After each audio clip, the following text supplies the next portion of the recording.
you're a kid, you don't think about consequences. You're invincible. Halo Sobat Cerita Top. Di video kali ini saya menceritakan sebuah film berjudul Careful What You Wish For. Inti dari film ini yaitu menceritakan sebuah pria yang menyukai tetangganya. Film ini dirilis pada tahun 2015. Daripada penasaran, langsung saja kuy ke videonya mamang. Film Careful What You Wish For menceritakan tentang Doug Martin atau Jonas, seorang pemuda yang mencintai musim panas di pantai dan berencana pergi ke Kolombia untuk menempuh pendidikan selanjutnya. Bersama orang tuanya, ia menikmati musim panas di pantai bersama teman dekatnya, Carson, yang terus mengatakan padanya rahasia menarik perhatian perempuan yang berkeliaran di sekitar mereka. Seorang bankir investasi dan istrinya yang seksi, Lena atau Lucas, tiba dan menetap di rumah di depan rumah orang tua Doug. Doug diam-diam mengawasi Lena yang menjadi obsesinya karena gadis itu memberikan sinyal positif. Hal itu terjadi sejak suami Lena membutuhkan tenaga ahli untuk mengurus perahu layar mereka. Hal ini berarti kesempatan untuk dapat terus melihat Lena dan selingkuh dengannya. Kegilaan mereka berlanjut dengan memasuki hubungan terlarang. Hubungan asmara mereka hancur ketika terjadi peristiwa pembunuhan yang mencurigakan. Hubungan terlarang mereka itu berlangsung cukup lama tanpa sepengetahuan dari Elliot. Berawal dari rasa suka hingga menjadi teman tidur, kesialan besar telah menanti dan siap menghancurkan kehidupan Doug.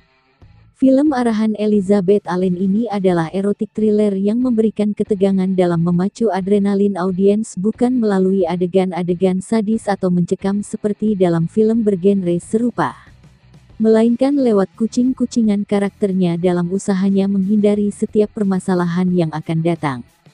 Ketegangan tersebut tercipta dari rasa takut dan was-was para karakternya sehingga hal itu cukup efektif memberikan dampak bagi audiens. Memang tidak ada ekspektasi tinggi pada film yang satu ini, namun ia sanggup menjadi guilty pleasure yang begitu menyenangkan tanpa harus terbebani lewat setiap konflik yang ditampilkan. Doug adalah sosok pemuda kutu buku yang tidak neko-neko. Tidak pernah sekalipun terlibat dalam masalah yang besar. Ia seorang yang canggung apalagi dalam berhubungan dengan wanita. Hingga kemudian datanglah Lena yang telah bersuami bagaikan wanita penggoda yang siap menjerat siapapun pria yang ditemuinya.